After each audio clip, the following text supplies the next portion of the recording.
In this video, we're going to explore visual filters. Now, I have two Bibles open. At the right, the New American Standard, at the left, the New King James. And these are two different visual filters that I've created. The one at the right highlights the different verbs in the Greek New Testament. The imperatives are green. Nouns are identified as singular or plural. This is really important when you see the word you. If you scroll down, you can see that I have other words that are marked as passive or the middle voice, etc. Over at the left, using the King James Version, I have the 5 W's and H, using a special visual filter that identifies who, what, where, when, how, and why, as well as some other additional items that I think are important. So the question is, how did I create these? So let's go to Docs, and I'll show you these visual filters, and then we'll create them ourselves. So I'm going to type in NT verbs, LearnLogos.com.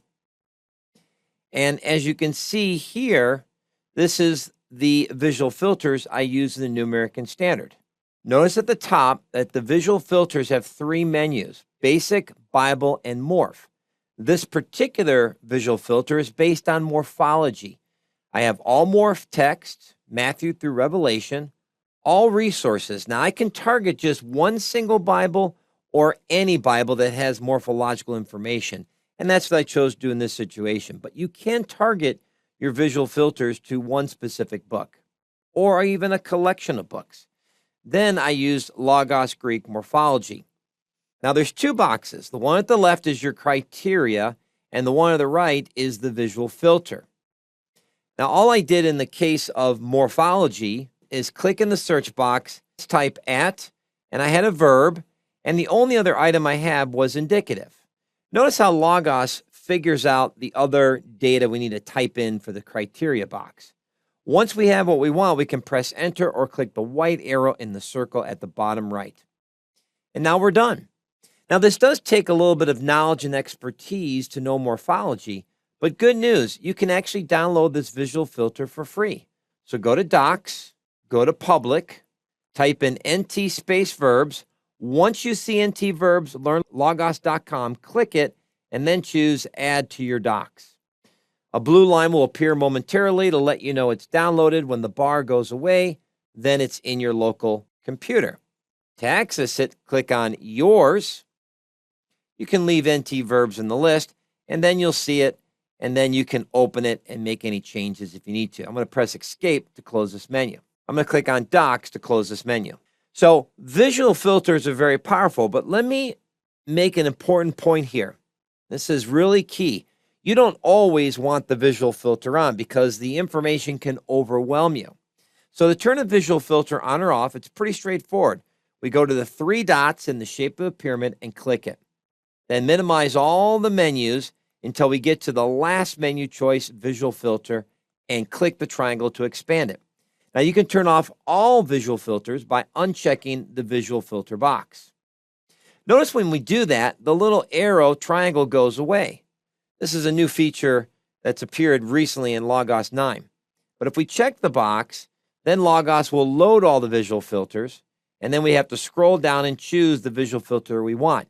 Notice the triangle has now appeared. We can click and expand, and then we scroll down, and what we should find under the letter N is New Testament verbs. And there we go. There's the checkbox, New Testament verbs, LearnLogos.com.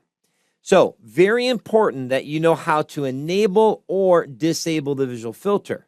Also, make sure that your books and resources match what you've created in your visual filter. This is a common mistake. You may have the wrong verse range or the wrong book, and that's why the visual filter may not appear in the particular resource you're looking at. So make sure it's enabled, make sure everything matches up, and you should be good to go. I'm going to scroll up and just turn off my visual filter. All right, let's go ahead and close down this visual filter, and let's take a look at the morph one. So I'm going to go to Docs, and this time I'm going to click the X, and I'm going to put in 5W. Now I have a 0-Lonida, 5 W's and H, Learn Logos. Let's click and open up that visual filter. I'm going to left click and drag that to the right. Now this visual filter is using the Bible. And notice what I have in here. All Bible text, all passages. Now I'm only specifying the New King James Version. So this will not appear in my New American Standard. In fact, if I click it and click the three dots, enable visual filters, wait for the triangle to appear. Once the triangle appears, I'll click it, and there you go. See how the 0-Lohnidah does not appear. Let's return to the Lohnidah 5Ws and H. I'm going to right-click on the tab and open in a floating window so I can maximize the full rule. Now, this is an extremely long rule, as you can see. In fact, let me go to the beginning. So what I've done is I put a left parenthesis, less than sign, LN, space 92, and greater than sign. Turns out Lohnidah 92 category can help me find people. Then I have and equals with a space on both sides, and in parentheses, all the different English pronouns that I would want to match with this Lohnidah number. Then I have an or, and I have more Lohnidah combinations. All of these help me find the who in the passage. And as you can see, with each box, I have a different number, and with each number, over at the right, I have a different graphic. Now, if you're wondering, where did these graphics come from? I had actually created them using the highlighting toolbar. We'll go there in just a moment. So let's right-click on the tab and dock this tab. Let's look first at the Lohnidah numbers, and then we'll look at the highlighting tools. So let's click on the library icon. We're going to type in Lo minus Nida. This is the Greek English lexicon, the New Testament. If you do not have this resource, it's a must-have. Let's click on the book and open it up, and let's go to one of these categories, LN 89.39. Now, how do we get there? Well, we can click the table of contents, and then we can scroll down and look for 89.39. Now, you can see that there's these categories with numbers. We want to look for category 89. Turns out 89 is relations. Let's click and expand the triangle. Now, we're looking for 89.39. I'm going to make this window a little bit wider. So you can see the categories, 89, 4 through 7. Here it is, 89.39 through 89.54. This is under result. Now, we put it in under the what category. And all these Lohnidah numbers capture and identify Greek words. So all these Greek words are associated with this code. It's a whole lot easier to put a code in than try to identify all these Greek words. And Lohnidah is unique in that if the same word functions two different ways, it is assigned two different numbers. And that's what makes the Lohnidah category so powerful. Now let's go ahead and close Lohnidah, and let's take a look at the highlighting toolbar where these symbols came from. So we're going to go to Tools. We're going to type in High, then click Highlighting. Now, I have created a special palette for the Lohnidah and the 5Ws and H. So I'm going to scroll down, and here it is, Lohnidah, 5Ws and H. Now I'm going to click on the first one so you can see what I've done. So basically, I created a new palette, and there's another training video to teach you how to do this, but you can just click New Palette right here, and then I added a new style. I can do that by clicking on the triangle next to the section of the palette and add new style. Then I click the triangle and I edit it. Now, all I did to get this effect was a couple things. One, insert a text, how, question mark, check the box capsule, and change the color to orange. That's all I did. Then I click Save, and I did this for each one of these. Let's click the X to close this down. If you want to download this, you can. Let's go to Docs on the main menu, click on Public. We still have 5W in the menu. There's the Lohnidah, 5Ws and H. Click it once. Click Add to your Docs. The blue bar will appear and disappear when it's done downloading. Once the blue bar disappears, click Yours. And there's our Lohnidah, and we can click it. Now, let's click on Public one more time. Because we don't want to just download the visual filter, we do need to download the highlighting toolbar. So click on the 5Ws and H, Learn Logos. Notice the type highlighting. Click Add to your doc. Wait till the blue bar appears and disappears.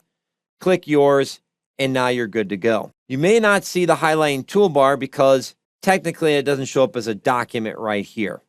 But nevertheless, it has been downloaded. Let's click All to erase our filter of 5W. So those are two examples of visual filters I've already created. Let's create one of our own using the basic search. So let's close everything down, and let's open up a commentary. I'm going to open up the Bible Knowledge Commentary. Now I'm going to search on something very specific. Let's click the search icon, then click Basic, and let's click on All Resources and do All Open Resources. Now, what I want to look for is a specific word, millennium, and then space or space millennial, and press enter. Now, in a few moments, Logos will find this word in the Bible Knowledge Commentary, and it's mentioned quite a few number of times. Now, if we go up to the top right and click on the stoplight menu, you're going to see an interesting option, Save as Visual Filter. By the way, this is available on the Bible search as well as the More search. Let's click Save as Visual Filter. Now, this is the quick and easy way to generate visual filters based off a search you ran.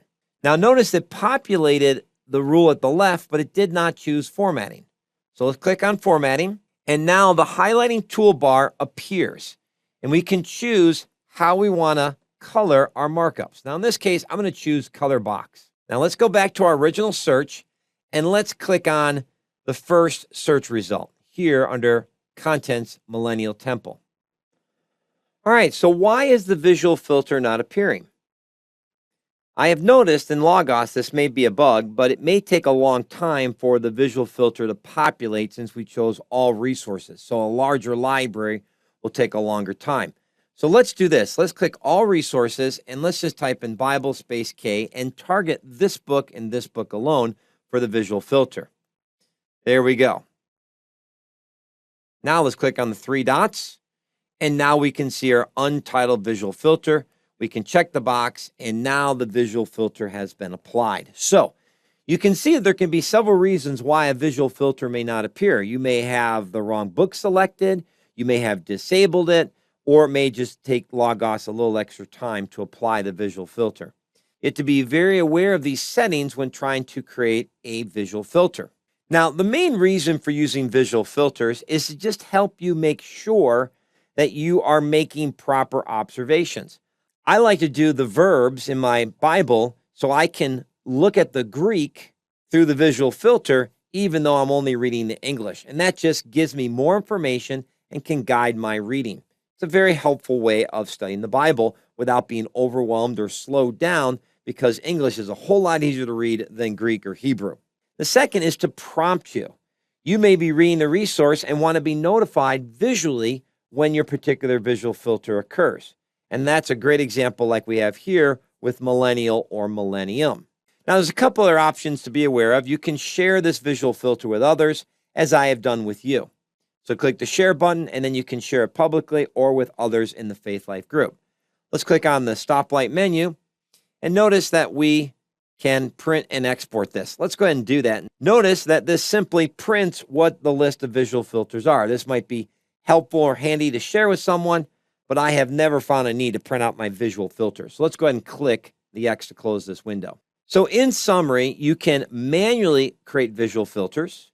You can run a search as well to create visual filters, and you can turn them on and off in various resources.